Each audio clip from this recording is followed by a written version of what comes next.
မ်းသာဒုက္ခကိုလမ်းညွှန်မှုပြပြီးအကျိုးစီးပွားကိုရစေတဲ့အကြောင်းတရားတွေကိုစီးပူအထောက်ခြင်းဖြင့်ချမ်းသာဒုက္ခကိုရစေနိုင်တဲ့မှန်ကန်တဲ့နိလန်းတွေကိုဆုံးမဟောကြားတာဖြစ်တယ်။သို့သောလောကလူတွေယုံကြည်နေကြတဲ့ဖျားဆိုတဲ့ပုဂ္ဂိုလ်တွေလို့ဆုတော်လက်တော်ပေးပြီးတော့မတာမျိုးမဟုတ်ဘူး။များသောအားဖြင့်လူသားတွေဟာဖျားထမဆုပန်ပြီးတော့ရတယ်ဆိုတဲ့ပုံမှာအထင်ရောက်ရှိပြီးတော့နေကြတယ်။တကယ်ကတော့လိုချင်တာဆုပန်နေုံနဲ့ဘာတစ်ခုမှရမှာမဟုတ်ဘူး။ကိုအားကိုကြိုးစားအထောက်ချင်းပြင်းတာလေရနိုင်တယ်ဆိုတာလက်တွေ့ဘဝမှာလူတိုင်းသိကြတာပဲ။ဘာပဲဖြစ်ဖြစ်ပညာတတ်အောင်လဲကိုယ်တိုင်ကြိုးစားစီးပွားဥစ္စာလဲကိုယ်တိုင်ရှာကြရတာဖြစ်တယ်။သို့သောလောကလူတွေကညှို့လင်းချက်ကြီးစွာနဲ့တစုံတစ်ယောက်ကကိုယ်မဆာလိမ့်မယ်လို့ထင်ရောက်ပြီးအာကိုနေကြတာတော့ခဏထီအောင်ရှိနေကြတော့မယ်ပေါ့နော်တကယ်ကတော့အာကိုခံရတဲ့ပုဂ္ဂိုလ်ရဲ့ကုညီဆောင်ရှောက်မှုဆိုတာဟာအကြံဉာဏ်ပေးခြင်းလိုအပ်တဲ့အချက်လေးတွေကိုကုညီပေးခြင်းမျှတာလည်းဖြစ်တယ်ထိတဲ့ပို့ပြီးမလုံးနိုင်ပါဘူးမိဘတွေကသားသမီးကိုချစ်လို့ကိုယ်သားသမီးကိုကြီးပွားတိုးတက်စေချင်လို့ရှိရင်မိဘတွေကဘာလုပ်ရလဲဆိုရင်သားသမီးပညာတတ်ဖို့အတွက်ကျောင်းကောင်းကောင်းထားပေးမယ်ဆရာကောင်းကောင်းထံအနံ့ပေးမယ်ကုန်ကြစိတ်တွေများစွာကုန်ကြခံပြီးတော့စီစဉ်ပေးကြတယ်ဒါလက်တွေ့ပဲလေမလို့ရမယ်ဆိုရင်ကိုသားသမီးဘယ်နိုင်ငံရခြားတွေပို့ပြီးတော့ဆင်းရဲဒုက္ခခံစေမလဲအုံဖွားဆိုမှန်းလိုက်တာနဲ့ပညာတတ်ကြီးဖြစ်သွားမှာပေါ့စီပါဥစ္စာတိုးတက်ဖို့သူခြေတော်နဲ့သူရပ်နိုင်ဖို့အတွက်ပညာသင်ကြားပေးကြထိုပညာကိုအသုံးချပြီးတော့လူတွေဟာကြီးပွားတိုးတက်လာကြတာသာဖြစ်တယ်သို့သောခဏထီအောင်အများစုကမလိတ်နိုးနိုးနဲ့ယူကျိုးကိုးကွယ်နေကြတော့မယ်ဘုရားဘာသာရေးကိုးကွယ်တဲ့မြတ်စွာဘုရားကတရားဝါရီရဲ့အကျိုးကိုဆောင်ရွက်တယ်ဆိုတာမှားတဲ့အနေနဲ့ဆောင်ရွက်တာမဟုတ်ဘူးဆိုလိုတာကမှားတယ်ဆိုတာတကိုးနဲ့မှားတာမဟုတ်ဘူးအသိပညာပေးတာပဲဖြစ်တယ်ဟိတနဲ့ဒုက္ခစာပေကျမ်းမှာအတိလင်းဖော်ပြတာရှိတယ်ဟိတေပဝတ္တနေနအဟိတာသနိဝတ္တနေနတတ္တနံပယံဟိန္တတိတိဗုဒ္ဓောဘုရားမြတ်စွာဟာတရားဝါရီပေါ်မှာဖြစ်ပေါ်နေတဲ့အခက်ခဲဆင်းရဲဒုက္ခဟုသမျှကိုဘာနဲ့ဖယ်ရှင်းပေးသလဲလို့ဆိုရင်ဟိတေပဝတ္တနေနကောင်းကျိုးချမ်းသာတွေကိုဖြစ်ပွားစေနိုင်တဲ့ကုသိုလ်တရားတွေလိုက်နာဆောင်ရွက်ရမယ့်လမ်းကြောင်းတွေလမ်းစဉ်တွေကိုဟောကြားဆုံးမပေးခြင်းဖြင့်တရားဝါရီရဲ့အခက်ခဲကိုကျော်လွှားစေတာပဲဖြစ်တယ်။မကောင်းတဲ့လမ်းကြောင်းကရှောင်ရှားစေခြင်းဖြင့်တရားဝါရီရဲ့အခက်ခဲကိုရှောင်လွှဲပေး။တကောတော်ဖြင့်မာစာခြင်းလို့မပါဘူးနော်။သို့သောလောကလူတွေကခဏထီအောင်တကောတော်နဲ့မာစာတာတို့ဒါကိုခံရင်းနေကြတော့မှရှိတယ်။ဒါလူသဘာဝအဲ့ဒီလိုဖြစ်အသိဉာဏ်နဲ့စဉ်းကျင်စဉ်းစားကြည့်မယ်ဆိုရင်မြတ်ဗုဒ္ဓရဲ့အဆုံးအမတရားတော်တွေကိုကြည့်လောကကြီးမှာတကယ်ဖြစ်ပြနေတဲ့အရာမျိုးကိုသာလေမြတ်စွာဘုရားဆောင်ရွက်တာဖြစ်တယ်။ဒါကြောင့်ဓမ္မပဒဒေသနာဟာတမန်အဖြစ်ကြည့်မယ်ဆိုရင်ဘာသာတရားလို့ပြောရမှာတဲ့အဆုံးအမဏီကုံလမ်းပြပြောမယ်ဆိုရင်တကယ်ဖီလိုဆိုဖီလက်တွေ့ကျင့်သုံးလို့ရတဲ့ဤစနစ်တွေဒါတွေကိုဟောပေးတာပဲဖြစ်တယ်ပေါ့ဖီလိုဆိုဖီဆိုတာအတွေးခေါ်တသက်မြတာဖြစ်တယ်တကယ်တော့လက်တွေ့လုပ်လို့ရတဲ့ဟာတွေမဟုတ်ဘူးတချို့ဟာကြတော့လက်တွေ့ကြလှုပ်ဆောင်နိုင်တဲ့ပညာရက်တွေကိုမြတ်စွာဘုရားဆုံးမဟောကြားပေးတာဖြစ်တယ် ချမ်းသာကြွယ်ဝခြင်းဘာလို့ရမလဲစီးပွားဥစ္စာတိုးတက်ခြင်းဘာလို့ရမလဲဘဝတန်တရားမှာအခက်ခဲတွေကျော်လွှားပြီးကောင်းစားခြင်းဘာတွေလုပ်ရမလဲဆိုတာကိုလမ်းညွှန်ပြတာပဲတကယ်လက်တွေ့လောကမှာလည်းပဲမွေးလာကြတဲ့လူတွေဟာပညာသင်နေကြတာဒါတွေအတွက်သင်နေတာပဲမဟုတ်လား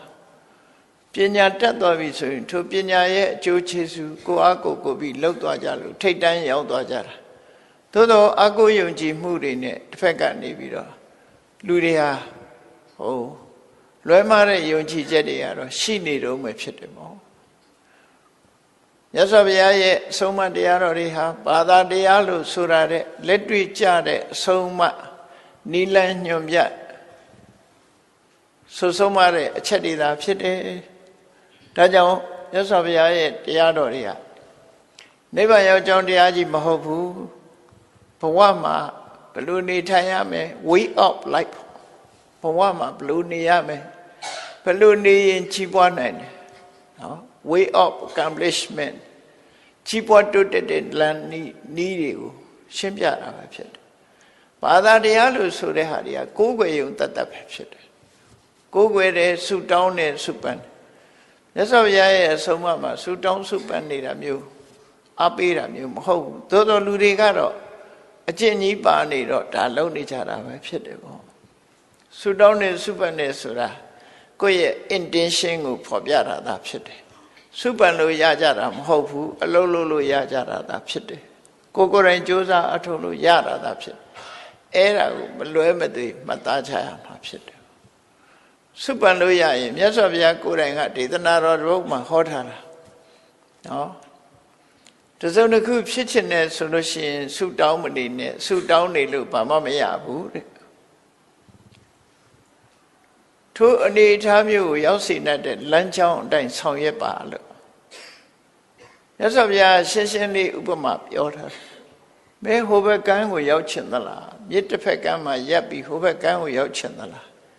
ငါဟိုဘက်ကမ်းကိုရောက်ပြရစေလို့မင်းဆုတောင်းနေတနေ့ကုန်ထိုင်ဆုတောင်းဟိုဘက်ကမ်းမရောက်ဘူးလှေရှာသင်္ဘောရှာဟိုဘက်ကမ်းခုဘာမှမပိုင်လက်ပြကူဒါပဲရှိတယ်အဲ့ဒါရောက်တော့မှသိချတယ်မြတ်စွာဘုရားအဲ့ဒီလိုဆုံးမတာလေနော်အဲ့တော့လက်တွေ့ကြကြလုံးရမယ်ဆိုတာတွေကိုဆုံးမတော့လက်တွေ့ကြကြလို့ဆိုတဲ့တဲ့မယ်တခြားဘာသာတရားတွေနဲ့ရောထွေးပြီးမြတ်ဗုဒ္ဓရဲ့ဆုံးမတရားတော်တွေကိုနောင်ဘဝအတွက်သာအသုံးချရမလို့ဆိုတာမှားယွင်းနေချက်ပဲဖြစ်တယ်နိဗ္ဗာန်ရောက်ကြောင်းတစ်မျိုးသာရှိတယ်လောကစီးပွားရေးနဲ့ဘာမှမဆိုင်ဘူးလောကီကြီးပွားရေးကိုဟောတာမဟုတ်ဘူးလို့ထင်လို့ရှိရင်လည်းလုံးဝလွယ်မှားနေတယ်မြတ်စွာဘုရားဟာတရားရည်ရဲ့အကျိုးစီးပွားကိုလိုလားလို့မှန်ကန်တဲ့နိလန်းတွေကိုဖော်ပြပြီးဒုက္ခကိုရစေတာဖြစ်တယ်ဒါမို့ဟိတနဲ့ဒုက္ခဆိုတာနှမျိုးတွဲဖက်ထားတာဟိတလုံးမှဒုက္ခဟိတဆိုတာဘာတော့ condition အခြေအနေကောင်းတစ်ခုဖန်တီးရအဲ့ဒီအခြေအနေကောင်းတစ်ခုဆိုတာဘာလဲပြောမယ်ဆိုရင်သာသမီတူအခြေအနေကောင်းဆိုတာမိဘပြောတဲ့စကားနားထောင်တယ်လိမ္မာတယ်လူကြီးသူမတွေစကားနားထောင်တယ်စာကြိုးစားတယ်နေထိုင်ကောင်းတယ်ဆိုတာကျောင်းမှန်တက်တယ်ပညာကြိုးစားတယ်ဒါကောင်းတဲ့အခြေအနေတွေပဲအဲ့ဒီအခြေအနေတွေကောင်းမှသူ့ရဲ့အောင်မြင်ကြီးပွားမှုဒုက္ခဆိုတာရမှာဒါမလွဲမသွေမှန်ကန်တဲ့လမ်းကြောင်းမြတ်စွာဘုရားကလည်းဒါကိုဟောတာစာပေကျမ်းမှာကြည့်လိုက်မယ်ဆိုရင်ဘုရားပွင့်လာတဲ့ဆိုတာဘဟုဇနဟိတာယဘဟုဇနဒုက္ခယအများအကျိုးစီးပွားဖြစ်ထွန်းဖို့နဲ့အများချမ်းသာဖို့အကျိုးစီးပွားလို့ဆိုတာအကျိုးတရားကိုပြောတာမဟုတ်ဘူးအကျိုးတရားတွေဖြစ်ပွားဖို့ရအကြောင်းကိုလုပ်ရမှာဖြစ်တယ်ပေါ့တိုင်းပြည်တစ်ပြည်မှာစီးပွားရှာလို့ကောင်းနေတယ်ဆိုတာဟိတစိုက်ပျိုးမွေးမြူရေးစိုက်ပျိုးရေးလုပ်တဲ့ပုဂ္ဂိုလ်တွေဟာမိုးလေဝသမှန်ကန်ပြီးတော့ကိုလိုအပ်တဲ့ရေတွေရတယ်မြေအနေထားတွေရှိတယ်ရာသီဥတုကောင်းတယ်ဆိုတာတွေဟာဟိတအဲ့ဒီဟိတပေါ်မှာအခြေခံပြီးတော့မှစီးပွားအောင်မြင်မှုဆိုတဲ့ဒုက္ခကိုရမှာဖြစ်တယ်ပေါ့ မိုးလေဝသကမမှန်ဘူးမြေကောင်းရေကောင်းမရှိဘူးဆိုရင်စိုက်ပျိုးရေးလုပ်ဖို့အခြေအနေမကောင်းဘူးသူတို့ပဲပြောရမယ်ခြေနေကောင်းဆိုတာအဲ့ဒါကိုဆိုလို့လေနော်ခြေနေကောင်းဆိုတာခြေနေကောင်းမှဒုက္ခဆိုတာရအဲ့တော့မြတ်စွာဘုရားကအခြေအနေကောင်းတစ်ခုဖန်တီးပေးတာအခြေအနေကောင်းဖန်တီးတဲ့ပုံမှာအသုံးချပြီးတော့ဒုက္ခဆိုတဲ့ချမ်းသာကိုရကြတာလို့သူတို့ဆိုလို့တယ်ပေါ့နော်ဒါကြောင့်မို့မြတ်စွာဘုရားရဲ့ဆုံးမတရားတော်တွေဟာလူဘဝမှာ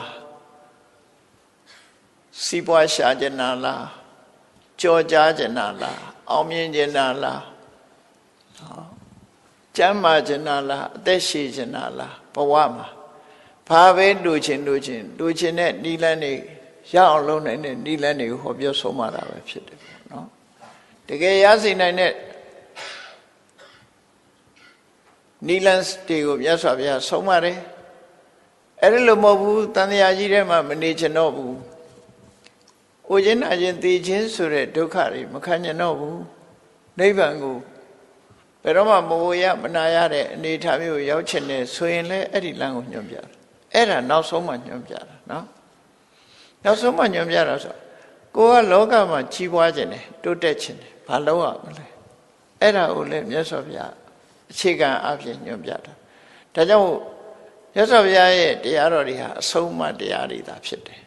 လက်တွေ့ကြလိုက်နာကျင့်သုံးနိုင်တဲ့တရားဓမ္မပဒဒေသနာတော်မှာလက်တွေ့ဘဝတစ်ခုကိုအကြောင်းပြုပြီးတော့သီဝရီထုတ်တာပဲဖြစ်တယ်ဆို statement ပေါ့အခုလိုပြောရင်အဆိုပြုတဲ့စကားတစ်ခုလောကမှာဒီနိတိဆိုတာလို့လမ်းညွှန်ချက်တစ်ခုကိုပေးလိုက်တာဘာလို့ရင်ဘာဖြစ်တယ်ဆိုတဲ့ guideline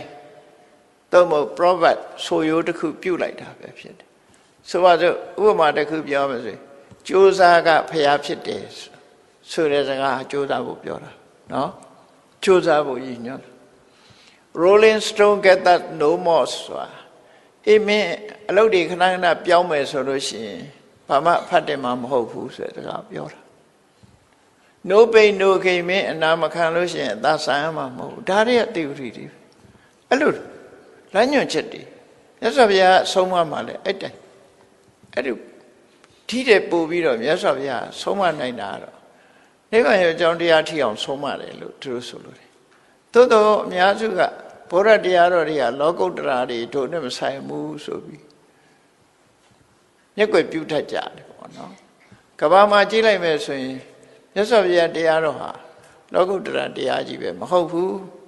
မျက်မှောက်ဘဝမှာကောင်းကျိုးချမ်းသာရစေနိုင်တဲ့နိလန်းတွေဟောတယ်ဒီဘဝတည်းဆိုရင်မပြည့်စုံသေးဘူးဒီဘဝမှာဘယ်သူမှအမြဲမနေရဘူးနော်ဒီဘဝအဆုံးသတ်သွားလို့ရှိရင်နောက်ဘဝအတွက်စိတ်ချစေရမယ်ကိုချင်းတရားတွေကိုဟောတယ်အေးဤဘဝနောက်ဘဝဒီလိုကြီးပဲသွားနေရမှာလားဆိုဘဝဆိုတာကိုမလိုချင်ဘူးဆိုလို့ရှိရင်လေ exit ဆိုဘဝကထွက်လန်းကိုပေးထားတယ်ဟောပြည့်စုံတယ်နော်တချို့ဘာသာတရားဒီဘဝကောင်းစားရေးတော့လမ်းညွှန်ခြင်းလမ်းညွှန်ပဲနောက်ဘဝကောင်းစားရေးကြတော့ကောင်းကင်ဘုံပဲရှိတယ်နော်ကောင်းကင်ဘုံတစ်ခုပဲပြောတယ်အဲ့တော့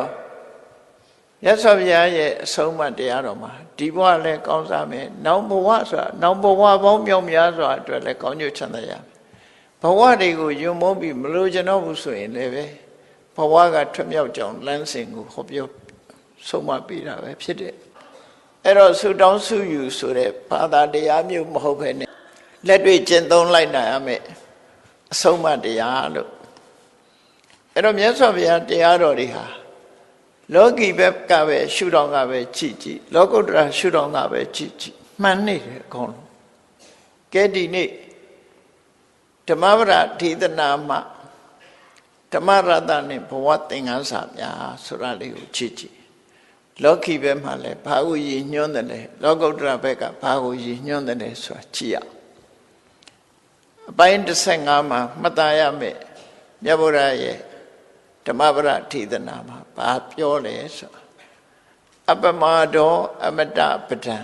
ပမာဒောမစ္ဆုနောပဒံတမန်ပြောလိုက်ရင်ဒါလေးကရှင်းရှင်းလေးပဲเนาะ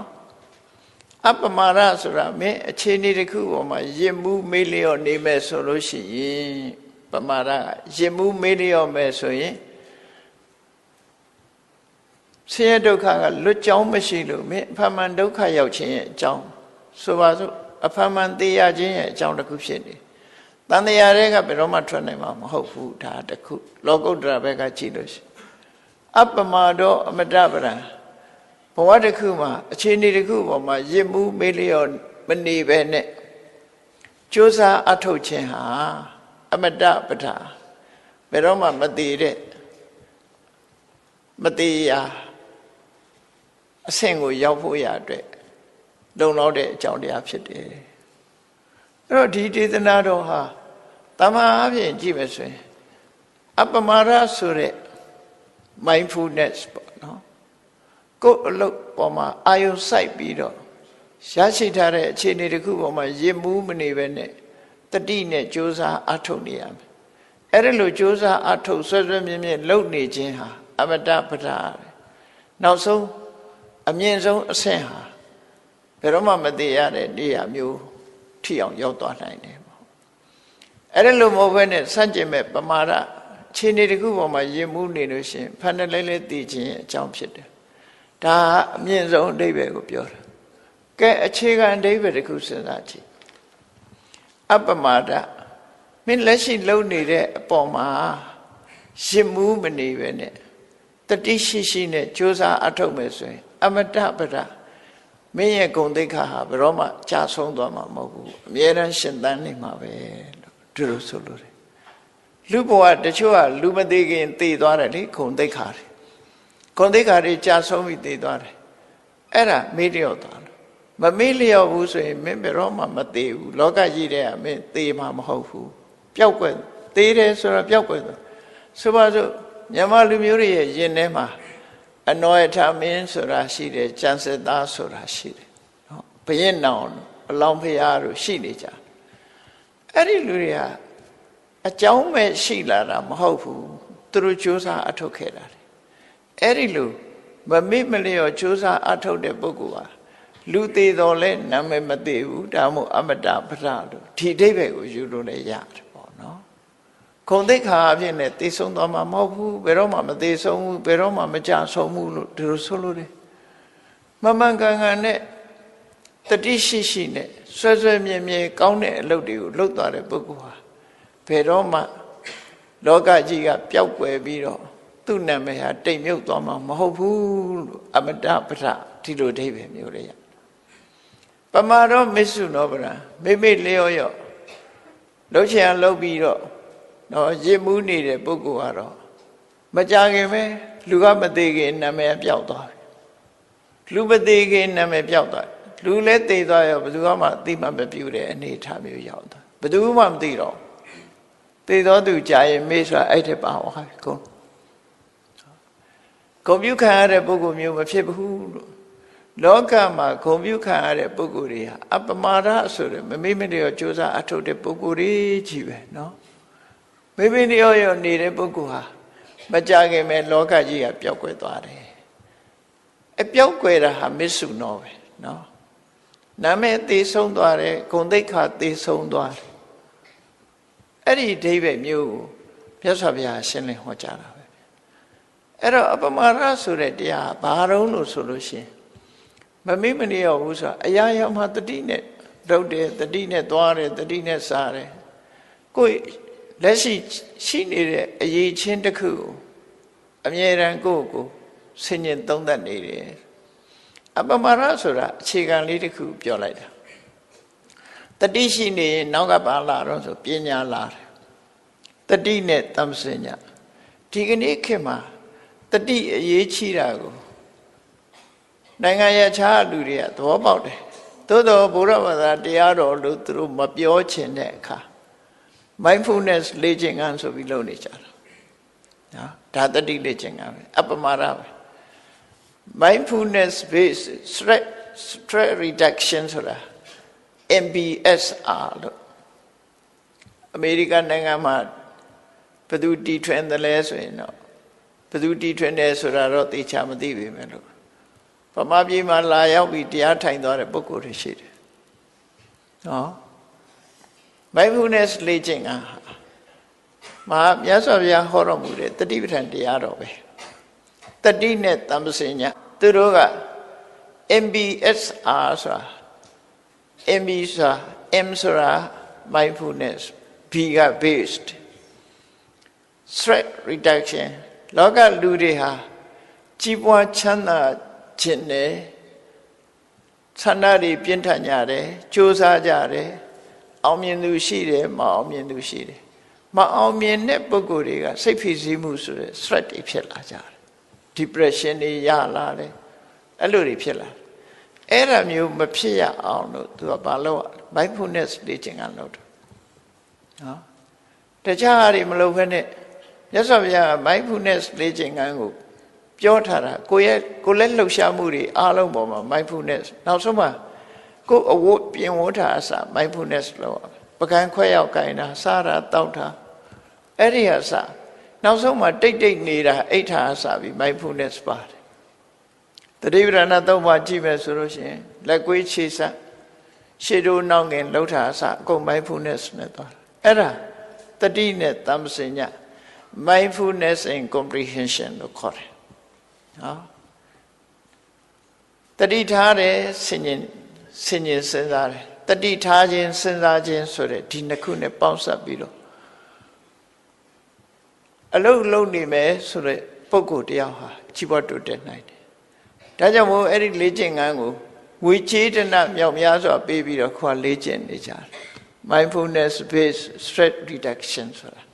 သင်္นานပို့ချတယ်အလကားတက်လို့မရဘူးเนาะအခုဘဝပြေမှာအလကားတက်လို့ရ mindfulness based stress reduction အဲ့ဒီဤစနစ်ဟာတကယ်အကျိုးရှိတယ်ဆိုတာလက်တွေ့အသုံးချတဲ့လူတွေကသိတယ်ဒါမြတ်စွာဘုရားရဲ့ဤစနစ်သူတို့က mindfulness တစ်ခုတည်းတင်လေ့ကျင့်ခိုင်းတယ်မြတ်စွာဘုရားရဲ့အဆုံးအမကြတော့ mindfulness and comprehension နှစ်ခုတွဲသွားရမယ်လို့ဆိုလို့တတိထားရမယ်စဉ်းစားရမယ်တတိထားရမယ်စဉ်းစားရမယ်သူစဉ်းစားမှုကနောက်ကလိုက်နေတယ်အများ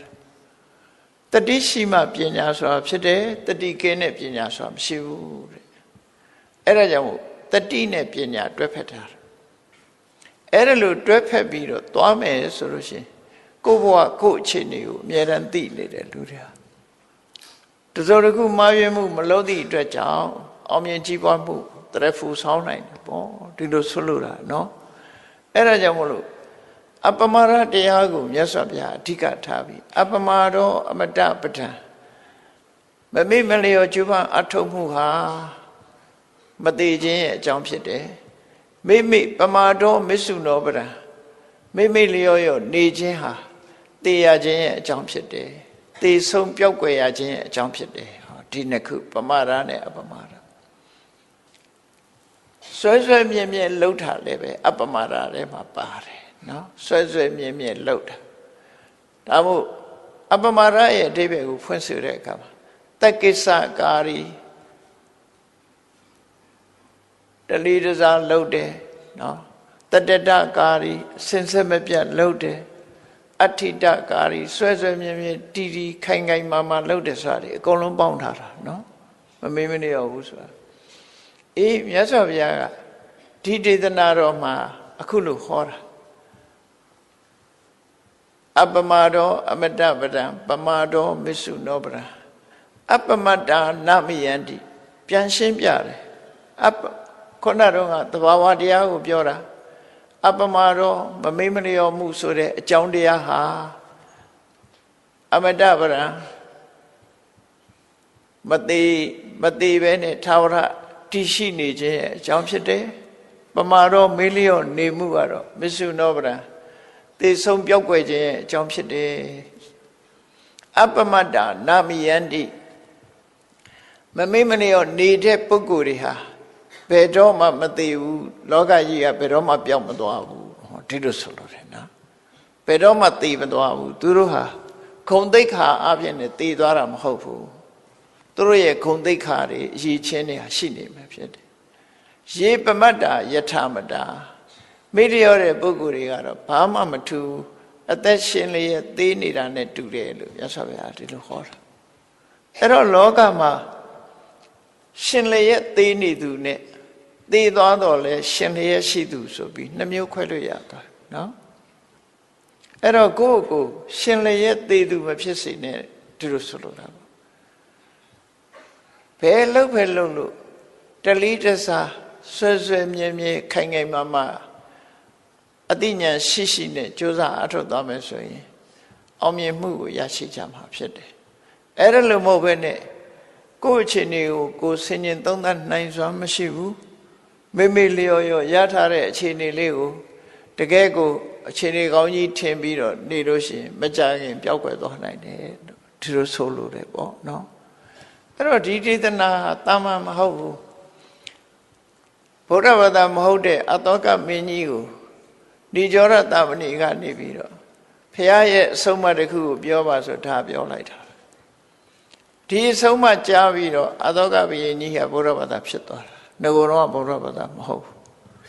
ထို့တူပဲမြမသမိုင်းမြမရာဇွဲမှာကြည့်လိုက်လို့ရှင်အနောထဘုရင်ကြီးဟာဗုဒ္ဓဘာသာစစ်မဖြစ်ခင်အခုလိုပဲရှင်အရဟံစီကအပမာရောအမတပဒံဆိုတဲ့ဒီဒေသနာကိုနာယူလိုက်ရတဲ့အခါမှာဗုဒ္ဓဘာသာစစ်ဖြစ်သွားတယ်ဒီအဆုံးမရသွားတာမင်းပဲဖြစ်ဖြစ်တိုင်းသူပြည်သားပဲဖြစ်ဖြစ်အရာရှိပဲဖြစ်ဖြစ်ဝန်တန်းပဲဖြစ်ဖြစ်အလုံးဟာအပမာဒလို့ဆိုတဲ့ရှင်ဘုမိတ်ရခြင်းကင်းတဲ့တတိရှိလို့ရှိရင်ကြီးပွားတိုးတက်မှာပဲ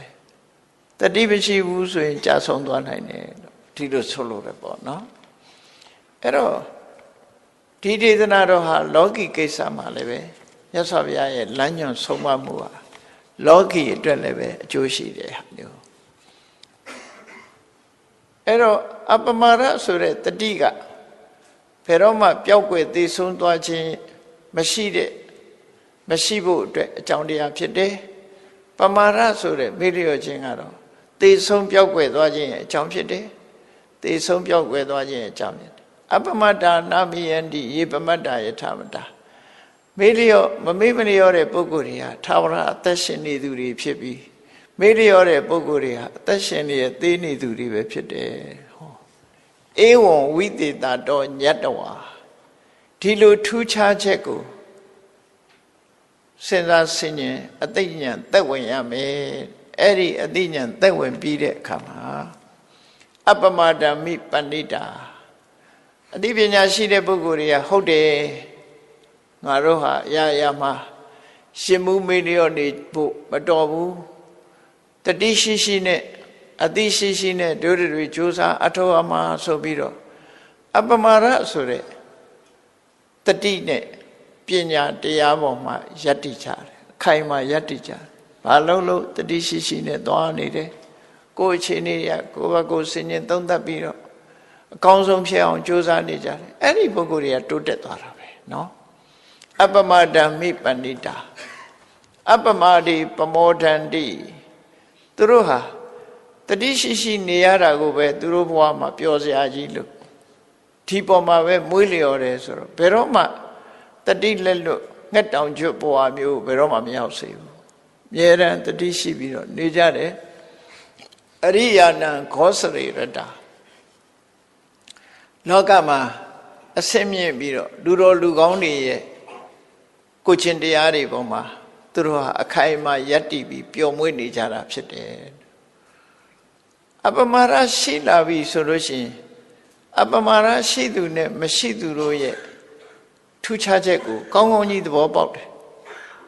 ဘယ်လိုလို့ဆိုတော့မေ့လျော့နေတဲ့ပုဂ္ဂိုလ်တွေဟာတော့အသက်ရှင်နေရဲ့တည်ဆုံးနေသူတွေပဲဂုံအားဖြင့်လဲသူတို့ဟာပေါ်လွင်လာကြတာမဟုတ်ဘူးဂုံသိက္ခာအပြင်လဲထင်ရှားပေါ်လွင်မှုမရှိကြဘူး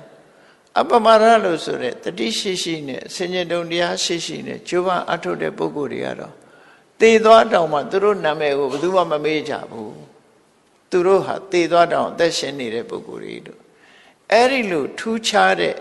အခြေအနေတရားကိုသေးသေးချာချာအလေးနဲ့ထားစဉ်းစားပြီးတော့အပမာရလို့ခေါ်တဲ့ရထားတဲ့အခြေအနေပေါ်မှာရင်မှုမေ့လျော့ခြင်းခင်းပြီးတတိတံစင်ညနဲ့အလုံးလုံးကြမယ်ဆိုလို့ရှိရင်အဲ့ဒီအပမာရတရားပေါ်မှာ မွေးလျော်ပျော်ပိုက်နှစ်ချိုက်ကြမယ်တကယ်မြင့်မြတ်တဲ့ပုဂ္ဂိုလ်တွေမွေးလျော်တဲ့နေရာမှာအပမရတရားကိုလက်တွေ့ကျင့်သုံးနေကြမယ်ဆိုလို့ရှိရင်အဲ့ဒီပုဂ္ဂိုလ်တွေဟာကြီးပွားတိုးတက်တဲ့ပုဂ္ဂိုလ်ဒါကြောင့်မို့မြတ်စွာဘုရားအပမရောသဗ္ဗတပ္ပတိနံမူလံအပမရဆိုတဲ့တရားဟာအောင်မြင်မှုအလုံးတို့ရဲ့အခြေအမြစ်ဖြစ်တယ်အခြေခံတရားဖြစ်တယ်ဒီလိုဆိုလို့ပဲနော်ဘယ်လိုအောင်မြင်မှုပဲဖြစ်ဖြစ်လောကမှာစီးပွားရေးအောင်မြင်တာပဲဖြစ်ဖြစ်ဂုဏ်သတင်းအောင်မြင်တာပဲဖြစ်ဖြစ်ကိုယ်လုပ်ငန်းတစ်ခုကိုအောင်မြင်သွားစေခြင်းနဲ့ဆိုရင်တတိရှိရှိအသိရှိရှိနဲ့ကြိုးစားအထောက်တာပဲဖြစ်တယ်ဒီနေရာမှာတတိတော့ရှိတယ်အသိပညာမပါဘူးဆိုလည်းမအောင်မြင်နိုင်ဘူးမကြည်ပွားနိုင်ဘူးဒါကြောင့်မို့တတိလည်းရှိရမယ်အသိလည်းရှိရအဲ့ဒီနှစ်ခုပေါင်းစပ်ပြီးတော့အလုံးလုံးမယ်ဆိုလို့ရှိရင်အဲ့ဒီပုဂ္ဂိုလ်ဟာမြင့်မြတ်တဲ့ပုဂ္ဂိုလ်တွေရဲ့ကျက်စားရမွေးလျော်ရမှာသူတို့မွေးလျော်ပြီးအောင်မြင်ချီးပွားမှုကိုရသွားကြမှာဖြစ်တယ်လို့ဟောဒီဒေသနာတော်ရဲ့အဓိပ္ပာယ်ဟာလောကီအဆင့်ကနေပြီးလောကုတ္တရာအဆင့်ထိအောင်အကုန်လုံးယူလို့ရတဲ့အဓိပ္ပာယ်ကြီးကြီးပဲအကုန်လုံးဟောလောကုတ္တရာနည်းနဲ့ပြောမယ်ဆိုလို့ရှိရင်မိမိလျော်ရောနေခြင်းကြောင့်တန်တရားထဲမှာရှိကြမယ်မိလျော်နေသည့်အတွက်ကြောင့်ကုသိုလ်ကောင်းမှုတွေမလုပ်ဖြစ်ဘူးကာမဂုဏ်အာယုန်တွေထဲမှာမမောပြီးတော့ရမဲ့ဇောတွေနဲ့သာနေပဲဆိုလို့ရှိရင်ကောင်းတဲ့အလုပ်ကိုမလုပ်ဖြစ်ဘူးမကောင်းတဲ့အလုပ်တွေကိုပြောသလိုနေပြောသလိုလိုက်စားပြီးသွားကြတဲ့အခါမှာကောင်းတဲ့အလုပ်တွေကမလုပ်ဖြစ်တော့ကာမဂုဏ်ရမဲ့ဇောတွေရဲ့အတွင်းမှာလူဟာနစ်မြုပ်ပြီးတော့မကောင်းမှုအကုသိုလ်တွေနဲ့ရောထွေးပြီးမကြခင်ပဲပျက်စီးသွားကြတယ်ဒီလိုဆိုလို့ပေါ့နော်မကြခင်ပဲပျက်စီးသွားကြအဲ့ဒါလိုမဟုတ်ဘဲနဲ့ဒါတွေဟာတကယ်ကြီးပွားတိုးတက်ခြင်းရဲ့အကြောင်းမဟုတ်ဘူးတကယ်ကြီးပွားတိုးတက်ခြင်းအကြောင်းကတကယ်အကျင့်သီလဂုဏ်သိက္ခာလူသိက္ခာနဲ့လူဘဝမှာကျိုးပန်းအထောက်မှုတွေပညာတွေကသာလဲလူဘဝတိုးတက်ကြောင်ဖြစ်တယ်လုံလဝိရိယနဲ့ကျိုးပန်းအထောက်အမှာဖြစ်တယ်ဆိုတာကိုသိရှိနားလည်ပြီးတော့ကျိုးပန်းအထောက်တဲ့အခါမှာကိုရရှိထားတဲ့အခြေအနေတစ်ခုဟာပို၍တိုးတက်ပြီးအောင်မြင်လာတာဖြစ်တယ်ဘယ်ဘက်ကပဲကြည့်လူတွေကချီးမွမ်းစရာတစ်ခုဖြစ်လာကြတယ်ပေါ့အလုံးကချီးမွမ်းရတဲ့ဂုဏ်သိက္ခာတွေတိုးတက်လာတယ်လို့ဒီလိုဆိုတယ်နော်မြတ်စွာဘုရားကတေစာယိနောတတ္တတိကနေသံဒန္လပရကမာအလုတ်လို့ဖို့ဟောတာစာယိနောဆိုတာလောကီစီးပွားနဲ့ပတ်သက်လာတဲ့အခါမှာမြတ်စွာဘုရားအမြဲတမ်းဆင်ញင်သုံးသပ်ရမယ်လောကီစီးပွားနဲ့ပတ်သက်လာတဲ့အခါမှာဟောကြားထားတဲ့ဒေသနာကိုကြည့်လူဘဝရလာလို့ရှိရင်မင်းတို့အမြင်မျက်စိနှမျိုးရှိရမယ်။ဘာလဲလို့ဆိုရင်မျက်စိတစ်ခုကစီးပွားရှာတတ်တဲ့မျက်စိတစ်လုံးကတော့ကိုယ်ချင်းတရားရှုမြင်တတ်တဲ့မျက်စိပေါ့။ Eye for economy နဲ့ eye for morality ပေါ့။အဲ့ဒီနှစ်ခုပြည့်စုံရမယ်လို့သူဆို။လူဖြစ်လာလို့ရှိရင်စီးပွားရေးမျက်စိလည်းရှိရမယ်ကိုယ်ချင်းတရားပဲ။စီးပွားရေးမျက်စိသာရှိပြီးကိုယ်ချင်းတရားမျက်စိမရှိဘူးဆိုရင်အဲ့ဒီပုဂ္ဂိုလ်ဟာတစ်ဖက်မြင်ပုဂ္ဂိုလ်ဖြစ်ပြီးတော့မမှန်ကန်တဲ့နိလန်းနေနဲ့စီးပွားရှာမကြခင်ကြာဆုံးသွားတယ်မကြာဆုံးရင်တောင်မှပဲတည်တည်ချမ်းမဲ့မှာဆင်းရဲဒုက္ခနဲ့ကြုံရမယ်သူကတစ်ဖက်ကဆုံးရှုံးသွားနိုင်တယ်မြတ်စွာဘုရားကနှစ်ဖက်လုံးမဆုံးရှုံးရအောင်စီးပွားကိုကိုကျင့်တရားနဲ့ထိန်းကိုကျင့်တရားနဲ့စီးပွားဒီနှစ်ခုဟာပေါင်းစပ်ပြီးတော့သွားရမယ်စိုက်ပိုင်စိုက်ဟိုဘက်ဒီဘက်နှစ်ခုတွဲဖက်ပြီးတော့သွားရမယ်အဲ့ဒါလို့ညီတူညီမျှကိုကျင့်တရားလည်းကောင်းတယ်စီးပွားဥစ္စာလည်းရှာတတ်တယ်ဆိုမှအဲ့ဒီပုဂ္ဂိုလ်ရဲ့ကြီးပွားတိုးတက်မှုဟာခိုင်မာတယ်လို့သူတို့ဆိုမြန်မာနိုင်ငံမှာလည်းပဲစီးပွားဥစ္စာတွေဖြစ်ပြီးကြာဆုံးသွားတဲ့ပုဂ္ဂိုလ်တွေရှိတယ်လေချမ်းသာကြွယ်ဝပြီးတော့ကြာဆုံးသွားတဲ့ပုဂ္ဂိုလ်တွေရှိတယ်အဲ့ဒါဘာကြောင့်လို့ဆိုရင်ကိုကျင့်တရားဘက်ကပြပြသွားလို့ရှိရင်မြန်မြန်ကြာဆုံးသွားတတ်တယ်ပေါ့ ကိုချင်းသိက္ခာကြောင့်ပျက်စီးသွားတာလေအများကြီးပဲရှိအဲ့ဒါလို့မဖြစ်ရအောင်တတိနဲ့တမ္ပစညာနဲ့ကြိုးစားအထောက်အမှားလို့ဒါကြောင့်မို့ဘဝကိုရှုမြင်သုံးသပ်နိုင်တာရှိရတေစာယီနောလောကအကြောင်းနဲ့ပတ်သက်လာလို့ရှိရင်ရှုမြင်သုံးသပ်ရမယ်လူဘဝမှာအလုံးလူတွေဟာဒီကနေ့ခေတ်မှာ medical check up တော့လုပ်ကြတယ်သို့တော့ mental check up လုပ်တာနည်းတယ်ကိုယ်စိတ်ရဲ့အနေအထားတစ်ခု mental check up လည်းလုပ်ရမှာဖြစ်တယ်စိတ်ကိုငါစိတ်ဟာတိမတ်တော်မှန်တဲ့ပြစ်ကင်းတဲ့စိတ်မျိုးလားသို့မဟုတ်လောဘတွေလွှမ်းမိုးထားတဲ့စိတ်လားဒေါသတွေလွှမ်းမိုးနေတဲ့စိတ်လားသို့မဟုတ်မသိခြင်းမောဟတွေလွှမ်းမိုးနေတဲ့စိတ်လားမမာနတွေလွှမ်းမိုးနေတဲ့စိတ်လားဆိုတာချက်ကလို့အောင်အလုံးကိုယ်ဘဝမှာငါကောင်းတာနဲ့ဆိုတာဘယ်ဟာကငါတဏ္ဍမှာများနေသလဲမြတ်စွာဘုရားကအလုံးနှစ်ခုကိုရှင်းပြတယ်ကလျာဏနဲ့ပပကကလျာဏဆိုတာကောင်းကျိုးချမ်းသာကိုဖော်ဆောင်ပေးတဲ့ကောင်းတဲ့အလုပ်ကောင်းတဲ့အလုပ်ဆိုတာကိုကုသိုလ်အလုပ်လို့ပြောတာကုသိုလ်လို့ပြောလိုက်တာနဲ့လူတွေကဖះเจ้าကံနဲ့သွားပြီးတော့တွေးတတ်တယ်မဟုတ်ကုသိုလ်ဆိုတာဘယ်နေရာပဲဖြစ်ဖြစ်ကုသိုလ်ကိုယ်အိမ်မှာနေရင်လည်းကုသိုလ်လုပ်လို့ရနော်ကုသိုလ်အလုပ်ဆိုတာရှိတယ်အပြစ်ကင်းပြီးကောင်းကျိုးချမ်းသာပေးနိုင်တဲ့အလုပ်တွေမှန်သမျှကုသိုလ်ပဲစီးပွားဥစ္စာတိုးတက်ပြီးအပြစ်ကင်းတဲ့စီးပွားဥစ္စာရှာနေနဲ့ရှာကြံပြီးကိုမိဘကျွေးတယ်သို့မဟုတ်ကောင်းတဲ့နီလန်းတွေကိုသုံးချတယ်ကိုချင်းတရားမပြတ်အောင်နေတယ်ဒါလည်းကုသိုလ်ပဲနောက်ဆုံးမှာအစာတောင်စားကျင်တိုင်းမစားဘူးအတိုင်းအတာတစ်ခုနဲ့စားတယ်ဘောဇနိမတ္တညုတာမြတ်စွာဘုရားကဝိဇ္ဇာစရဏတမ္ပနောမှာစရဏတရား15ပါးထဲမှာအဲစားကျင်အောင်မစားတာပါတယ်နော်ခဏခေတ်မှာလူတွေဘာကြောင့်ယောဂများတော့ဆိုကြိုက်လို့စားတာနဲ့စားကျင်အောင်စားတာတွေကြောင့်မလို့ယောဂတွေများယောဂတွေများတာစားတဲ့နာတဲ့ပို့စားတာယောဂများစားတဲ့နာတဲ့ပို့စားလို့ဟိုနာဖောင်းထွက်ဒီနာဖောင်းထွက်ကုန်တာပေါ့ပြီးတော့မှဝိချတာတွေဘာတွေရှောက်လုံးနေကြအစရတဲ့ရှော့မှန်မှန်လေးစားသွားရင်ဘယ်လိုမှမဖြစ်ဘူးအပူတွေများသွားတယ်နော်ဒါမို့ဒီအသက်အစီဖုံးတာတို့ဘာတို့အစီအိတ်တွေဖောက်ထုတ်ရတာတို့ဒါတွေကအစားလွန်လို့ဖြစ်တဲ့ကိစ္စတွေကြီးပဲမြတ်စွာဘုရားကယဟန်တွေကိုဟောတယ်လူတွေကိုတော့တထပ်စားလို့မပြောပါဘူးဘုန်းကြီးတွေကိုတော့မြတ်စွာဘုရားကငါဟာတဲ့တထပ်ပဲစားတယ်တထပ်စားသည့်အတွက်ကြောင့်ငါမှယောဂခင်းတယ်ကျမ်းမာတယ်ခွန်အားလည်းရှိတယ်လူတွေကမစားရင်အပြတ်လိမ့်မယ်ထင်တယ်မပြတ်ဘူးနော်အထိုင်ထားလဲတွက်လက်တယ်စားတဲ့တလောက်ပဲစားကြိုက်လို့စားတာမဖြစ်နဲ့ကိုယ်နဲ့တော်တာကိုရွေးချယ်စားအဲ့ဒီလိုဟာကိုဘောဇနိမတ္တညုတာလို့ခေါ်တယ်သူကအောစရာကောင်းတာမြတ်စွာဘုရားတရားတော်ထဲမှာကောင်းကျိုးချမ်းသာရနိုင်တာမှန်သမျှကုသိုလ်တွေမှာပါတယ်စရဏတရား15ပါးဝိဇ္ဇာစရဏတမ္ပနောဘုရားဝတ္တတွေအများစုသိကြတယ်ဝိဇ္ဇာ3ပါးဝိဇ္ဇာ10ပါးစရဏတရား15ပါးလို့ဆိုထင်မယ်ထိဘောဇနိမတ္တညုတာပါတယ်မြတ်စွာဘုရားနိဗ္ဗာန်ရောက်ကြောင်းတရားအဖြစ်ဟောထားတာနော်အဲ့ဒါပြောမယ်ဆိုရင်သီလပုံစံပဲပေါ့နော်အဲ့ဒါလို့နေထိုင်မဲ့ဆိုရင်ကျမ်းမာတယ်ကျမ်းမာမှဒီလူတွေဟာကောင်းကျိုးချမ်းသာရနိုင်တဲ့အလုပ်တွေကိုလုပ်နိုင်တယ်သူတို့ဆိုလိုတာပေါ့ဒါကြောင့်ဘောဇနိမတ္တညုတာဆိုတာကိုယ်နဲ့တဲ့တဲ့အစာလားမတဲ့တဲ့အစာလားရွေးချယ်ကိုယ်စားစွာရမယ့်အတိုင်းအတာကိုရွေးချယ်နော်ဒီအတိုင်းအတာနှစ်ခုရွေးချယ်ဖို့လိုတယ်ပေါ့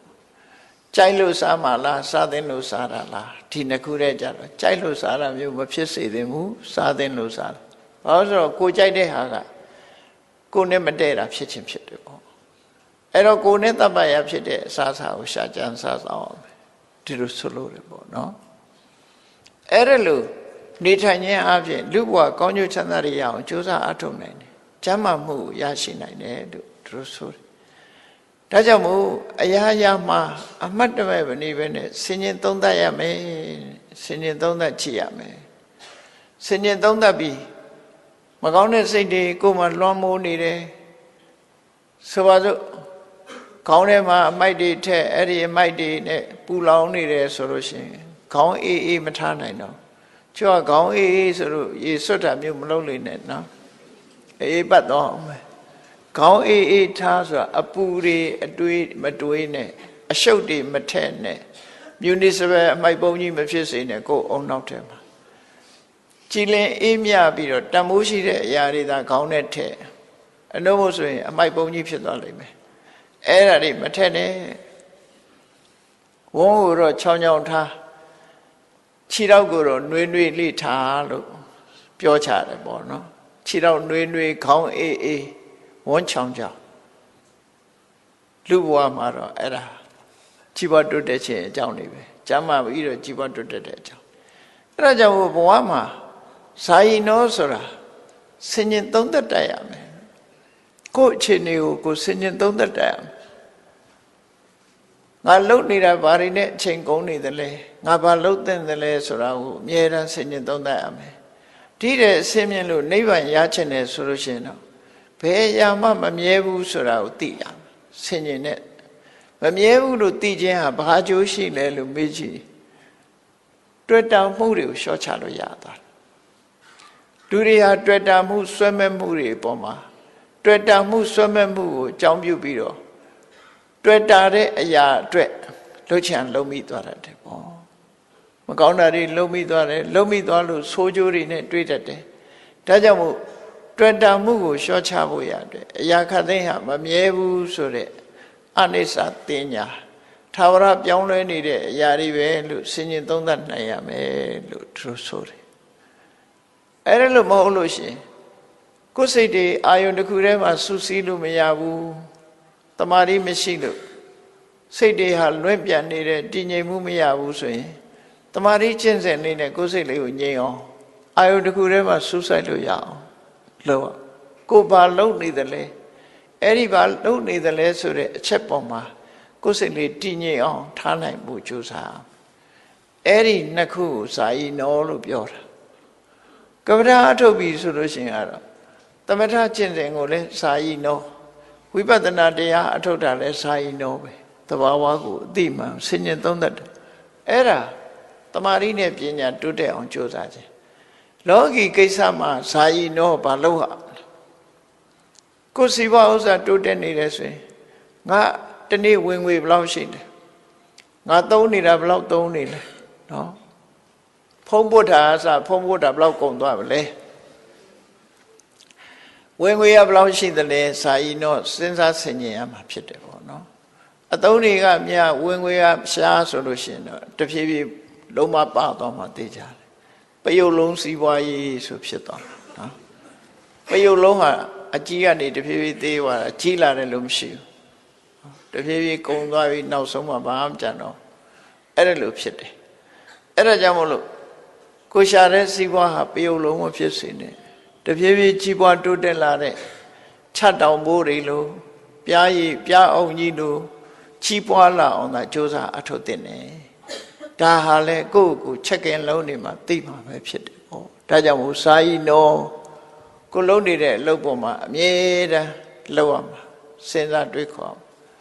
စီးပွားလုပ်ရင်ဒီစီးပွားကအကျိုးဘယ်လောက်ရှိတယ်မြတ်ဘာစီးပွားလုပ်ရင်ကောင်းမလဲခေတ်ချင်းတွေကဘယ်လိုရှိသလဲအမြဲတမ်းခေတ်နဲ့ရေမောင်တန်းနဲ့ဆိုတာသတင်းစာဖတ်မယ်စာဖတ်မယ်ရေဒီယိုနားထောင်မယ်တကယ်အရေးကြီးတဲ့အချက်တွေအပျော်နားထောင်တာပြောတာမဟုတ်ဘူးနော်အပျော်ပါဆိုတာပျော်လို့ရပါတယ်ထိုက်တဲ့လောက်တော့ပျော်သို့တော့အလုံးနဲ့ပျော်တာကတမိုးပိုရှိသွားတယ်အလုံးနဲ့ပျော်တာလေအလုံးနဲ့ပျော်ပြီဆိုတဲ့အခါကျတော့အလုံးလည်းအောင်မြင်တယ်စိတ်လည်းပျော်တယ်နှစ်ဖက်ကျိုးတိုးတက်တယ်ပေါ့နော်အဲ့လိုလည်းမဟုတ်ဘဲနဲ့ဒိန်းတောင်းနဲ့ပြောရင်ကတော့အဲ့တော့ရင်ထဲဖုံးလိုက်ခံစားရတဲ့အရာသာလေးပဲပြီးရင်တော့မောပြီးအိတ်ချင်သွားတာအဲ့ဒီအပြောအတစ်မျိုးအဲ့လိုမဟုတ်ဘဲနဲ့ဇာယီနောဆိုတာရှုမှတ်ဆင်ခြင်သုံးသပ်ပြီးတော့ကြည့်တတ်ဒီဇာယီနောတာတတိကာနေသန္တန်လပရကမာအလုံးလုံးပြီဆိုလို့ရှိရင် စင်ဆက်မပြတ်လှုပ်ဖို့လိုတယ်လှုပ်ချင်တဲ့ကလှုပ်တယ်မလှုပ်ချင်တဲ့ကမလှုပ်ဘူးဆိုတာမဖြစ်စေရဘူးမှန်မှန်ကန်ကန်အမြဲမပြတ်လှုပ်နေတာတာတတိကလို့ခေါ်တယ်နေဆန်တန်လပရကမအခိုင်မာကျိုးပန်းအထောက်အခက်ခဲတွေကိုဖြတ်ခွဲနိုင်တဲ့လုံလဝိရိယမျိုးနဲ့အဲ့ဒီလိုချိုးစားအထောက်လို့ရှိရင်ဖုတန်တိတိရနိဗ္ဗာန်ယောဂခေမနုဒ္ဒရာအနှောက်အယှက်တွေအလုံးကုံဆုံးသွားတဲ့နိဗ္ဗာန်ဆိုတဲ့အငြိမ့်တက်ကိုရနိုင်တယ်လို့မြတ်စွာဘုရားအဲ့လိုခေါ်တယ်အဲ့တော့လောကီအနေနဲ့ပြောမှဆိုလို့ရှိရင်ကိုလိုချင်တဲ့ပန်းတိုင်ကိုရောက်နိုင်တယ်လို့ပြောတာပဲဒါဒီလမ်းကြောင်းမှာပဲသွားတာပဲတူတူပဲအလုံးမြတ်စွာဘုရားဟောတဲ့တရားလောကီဘက်မှာလည်းယူလို့ရတယ်လောကုတ္တရာဘက်မှာလည်းယူလို့ရတယ်နော်ကိုဖြစ်ချင်တာဘာလဲကိုယ့်ဘာကိုစဉ်းစားဆုံးဖြတ်ပြီးကိုသွားချင်တဲ့လမ်းကိုလည်းဒီအဆုံးမလမ်းကြောင်းကနေသွားအလုံးဟာအကောင်းနေကြီးပဲဖြစ်ဘာလို့ဆိုအကောင်းရောက်ဖို့ဆိုတာတူတူကြီးပဲမကောင်းတာရောက်ဖို့ကလည်းပဲတူတူပဲနော်အဲ့ဒါကိုမြတ်စွာဘုရားကဒီဓမ္မပဒဒေသနာတော်မှာအခုလိုဟောကြားဆုံးမတာပဲဖြစ်တယ်ပေါ့ဘာကြောင့်ဘာကိုအကြောင်းပြုပြီးတော့ဆုံးမတာလဲလို့ဆိုရင်ဇလန်းလေးကိုအကျဉ်းချုပ်ပြောရမယ်ဆိုရင်မြတ်စွာဘုရားကောသမီပြည်မှာတရင်သုံးတဲ့အချိန်ကောသမီကိုအုပ်စိုးနေတဲ့ဘုရင်ကဥတေနလို့ခေါ်တယ်အဲ့ဒီဥတေနဘုရင်ကြီးမှာမိဖုရား၃ယောက်ရှိတယ်သူနန်းနဲ့သူပထမမိဖုရားကသာမဝတီလို့ခေါ်တယ်အချမ်းရ900နဲ့သူကသူ့နန်းဆောင်မှာသူနေတယ်ဒုတိယမိဖုရားကတော့ဝါတုလထတ္တာဟိုဘုံမီနာကဥစေနီပြည်ကသနပိစ္ဆောတမင်းရဲ့သမီးတော်အဲ့ဒါကဝါတုလထတ္တာဒုတိယမိဖုရားသူလည်းသူချမ်းရနဲ့နေတယ်နောက်ဆုံးမိဖုရားငယ်ငယ်ရွယ်ရတော့မင်းသမီးမဟုတ်ဘူးပုံနေမမာခန္ဒီလို့ခေါ်တယ်အဲ့ဒီလိုမိဖုရား3ဦးရှိတဲ့ထင်မယ်မာခန္ဒီဆိုတဲ့မိဖုရားကအမှန်တမ်းသူကအလှဆုံးလို့ပြောရမှာဖြစ်တယ်သို့တော့သူကမင်းမြုပ်မင်းနွယ်မဟုတ်ဘူးဖြစ်မနာဆိုတဲ့ပုံနာမျိုးကလာတာအမှန်တမ်းလှတော့သူ့အဖေကအိမ်အောင်ချပေးချင်တာသူ့သမီးနဲ့တန်တဲ့လူမရှိဘူးလို့ဝိုင်းပြီးတော့တောင်းကြရမ်းကြတာတွေကတော့အများကြီးပဲဒါပေမဲ့ရုပ်ကြည့်လိုက်ရင်သူ့သမီးနဲ့မတော်ဘူးဆိုဘယ်သူမှမပေးစားမြတ်စွာဘုရားနဲ့တွေ့တဲ့အခါကျတော့မြတ်စွာဘုရားကရုပ်ဆင်းလှပတာကိုအဲ့တော့မြတ်စွာဘုရားနဲ့သူ့သမီးနဲ့တန်နေဆိုပြီးဘုရားကိုသမီးနဲ့ပေးစားဖို့ကြိုးစားတာသူပဲနော်အဲ့လိုကြိုးစားတဲ့အခါမှာမြတ်စွာဘုရားရဲ့ခြေရာကိုကြည့်လိုက်တာနဲ့မာဂန္ဒီရဲ့အမေပုံနေမကြီးကသဘောပေါက်တယ်ဒီပုဂ္ဂိုလ်ခြေရာကြည့်လိုက်တာနဲ့ဒါသူတော်စင်ရဲ့ခြေရာရှင်သမီးကိုယူမှာမဟုတ်ဘူးသူတော်စင်သူတော်မြတ်ဖြစ်တယ်ပုံနေမကြီးကလည်းပုံနာကြီးပုံနေမကြီးကပြောတော့ပုံနာကြီးကမင်းရှာမရှိနဲ့ငါပြောတဲ့အတိုင်းလှုပ်ဆိုခေါ်သွားတယ်နော်ဖះစီရောက်တဲ့အခါမှာမြတ်စွာဘုရားကဗာပြောလိုက်တုံးဆိုနောက်ဆုံးစကားလေးကဖះဗာပြောတော့ဆိုသူတရားအထုတ်နေတော့ဟာတဲ့ဖះဖြစ်ပြီးကစားတရားတို့တရားမြတ်ရပြီးတဲ့အခါမနမင်းရဲ့သမီး3ယောက်ဖြစ်တဲ့တဏှာရဲ့ရတိရဲ့ရခာရဲ့ဆိုတဲ့နတ်သမီး3ယောက်ကသူ့ကိုလာပြီးဖျားယောင်းသွေးဆောင်မှုတဲ့အဲ့ဒီတော့တော့ငါစိတ်ဟာမညွတ်ဘူးတဲ့မင်းသမီးမြင်လို့ငါဘယ်လိုလုပ်ညွတ်ပါမလဲတဲ့အဲ့ဒါလောက်ဆိုတော်သေးတယ်ဘာပြောလိုက်တုံးဆိုရင်အေးမစင်နေနဲ့ပြည့်နေတဲ့အိုးကြီးလို့ဆိုငါခြေထောက်နဲ့တောင်မထိချင်ဘူးလို့ပြောလိုက်တယ်အဲ့ဒီစကားကမာဂန္ဒီကိုအသက်ခိုက်အောင်နာသွားတယ်သူ့အမေဖေကတော့သဘောပေါက်သွားတယ်အော်လူတွေလှတယ်ဆိုတာ beauty is skin deep ဆိုတဲ့အတိုင်းပဲအပေါ်လေးတွေလှနေတာအတွင်းကတူတူပဲကလေးစားတွေကကလေးစားထိအောင်ဘယ်သူမှလိုက်မလှဘူးဟုတ်လားအတွင်းပြင်သာဖယ်ကြည့်လိုက်နော်အပေါ်ရန်ခွာကြည့်လိုက်အတွင်းကတူတူပဲဒီတိုင်းပဲတူတူပဲအဲ့တော့အပေါ်ရန်လေးတွေပဲအသားဖြူတယ်အသားညိုတယ်နဲ့ပြောပြီးတော့နေကြတာလှတယ်မလှဘူးနဲ့ပြောတာအပေါ်ရန်လေးကိုပြောနေကြတာအဲ့ဒီအရေးခွာချလိုက်ရင်အကုန်လုံးတူတူပဲနော်ဒီဆက်ဆက်ကြည့်တွေ့မှာပဲ အဲ့ဒီလို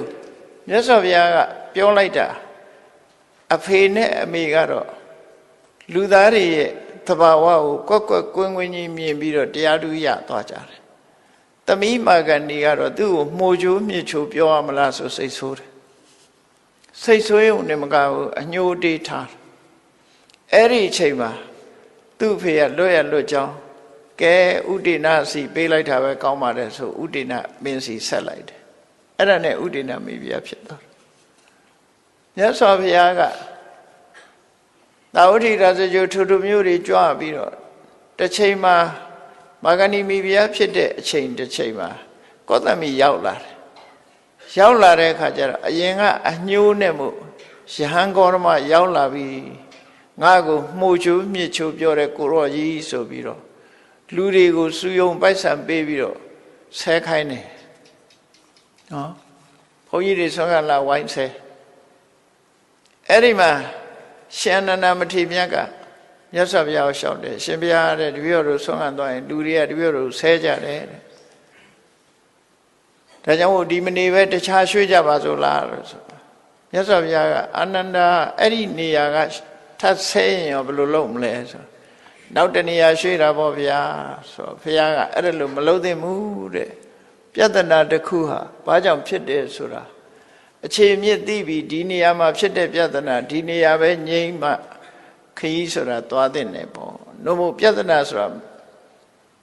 မရင်ဆိုင်မဲနဲ့ရှောင်တိန်သွားတာမမှန်ဘူးရင်ဆိုင်ရမယ်ပြဿနာမြတ်စွာဘုရားရင်ဆိုင်ဖြေရှင်းရမယ်လို့အဲ့တော့တပတ်လောက်နေတော့ငြိမ်းသွားတာပေါ့အဲ့ဒီလိုမြတ်စွာဘုရားရဲ့စိတ်ဓာတ်မှာရင်ဆိုင်ပြီးတော့နေတော့ဆက်မလုံးနိုင်ကြတော့မြတ်စွာဘုရားပေါ်မှာအညှိုးကြီးတဲ့မာဂဏီကဂေါရမဘုရားဘာကြောင့်ဒီကိုလာတော့ဂေါရမဘုရားကိုဘယ်သူတွေထောက်ပံ့နေတော့ဆိုတော့သူနဲ့ပြိုင်ဘက်တာမာဝတိမိဖုရားကထောက်ပံ့နေတယ်ဆိုသူသိတော့သိတော့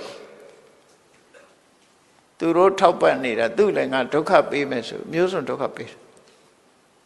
နောက်ဆုံးမှာဘလောက်ထီအောင်လုပ်တုံးဆိုဥဒိဏမင်းကြီးမြို့ပြင်ထွက်ပြီးဥယျာဉ်ကစားသွားနေတဲ့အချိန်လေးမှာသူဥလေးရင်ကိုမှားပြီးတော့တာမာဝတိတို့နေတဲ့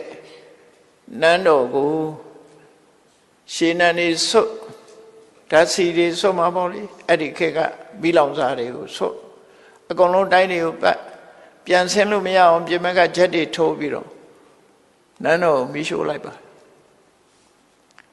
တာမာဝတိတို့ကိုစထုံးဖို့ဆိုမီးရှို့တတ်လိုက်တယ်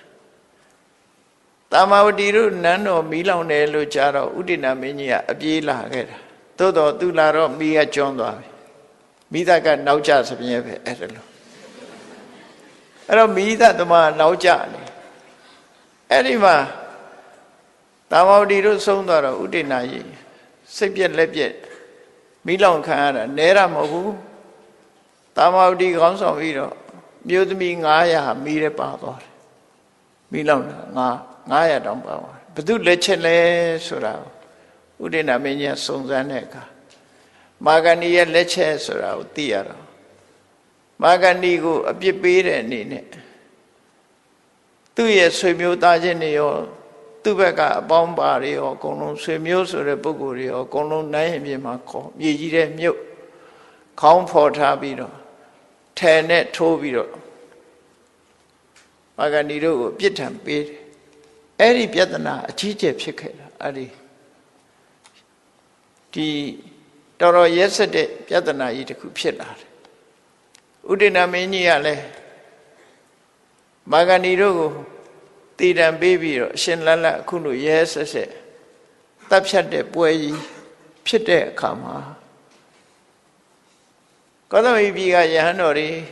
ဆွေးနွေးကြတယ်တရားဆွေးနွေးရင်းကနေပြီးတော့အေးတာမာဝတိနဲ့သေဆုံးသွားတယ်မာဂဏီနဲ့သေဆုံးသွားတယ်တကယ်ကြတော့ဘသူသေးတာလဲဘသူကမသေးတာလဲလို့ဒီစကားကိုဆွေးနွေးကြတယ်ဆွေးနွေးတဲ့အခါမှာ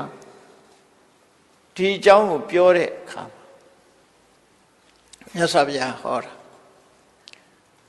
တာမာဝတိတို့သေသွားတာမှန်တယ်ဒါပေမဲ့သူဂုံတရင်ဟာမသေးဘူးသူတို့ဟာသေပြီးတဲ့နောက်ကောင်းရသူတွေပုံရောက်တာ မာဂန္ဒီကတော့အစကတည်းအဆိုးနဲ့နာမည်ကြီးတာဖြစ်သောကြောင့်ပမာဒတရားနဲ့နေသည့်အတွက်ကြောင့်သူဟာသိဆုံးသွားရတာဖြစ်တယ်ပေါ့လောကကြီးမှာမိမိလျော့ရော့နေလို့ရှိရင်သိဆုံးတာနဲ့တူတူပဲမမေ့မလျော့နေတဲ့ပုဂ္ဂိုလ်ဟာဘယ်တော့မှမသိဘူးဂုံတိတ်ခါအပြင်လည်းမသိဘူးနာမည်အပြင်လည်းမသိဘူးလူအပြင်လည်းမသိဘူးလို့အခုလို့ဒီတရားဒေသနာတော်ကိုမြတ်စွာဘုရားကရှင်းလင်းဟောကြားပြီးဘဝသင်္ကန်းစာပညာပေးတဲ့အနေနဲ့ဟောကြားဆုံးမခဲ့တာဖြစ်ပါတယ်တရားချစ်ခင်သူတော်စင်ပြိဿအပေါင်းတို့မြတ်ဗုဒ္ဓ၏ဓမ္မပဒဒေသနာမှဓမ္မရတ္တပေါ်လွင်အောင်နာယူမှတ်သားပြီးမိမိတို့အတွက်ဘဝသင်္ကန်းစာယူလို့ကိုယ်ဘဝကြီးပွားတိုးတက်ရေးကိုယ်ကိုယ်တိုင်ကြိုးစားအထောက်အမှာဖြစ်တယ်အဲ့ဒီလိုကြိုးစားအထောက်တဲ့အခါမှာအပမာဒဆိုတဲ့တတိတရားနဲ့ဆင်ញင်တုံတရားဒီနှစ်ခုနဲ့လုံလဝီရိယတို့ဟာအရေးပါတဲ့အရာတွေဖြစ်တယ်ဆိုတာကိုသိရှိကြပြီးကျင့်ကြံပွားများကြိုးစားအထောက်နိုင်ကြပါစေကုန်သတည်း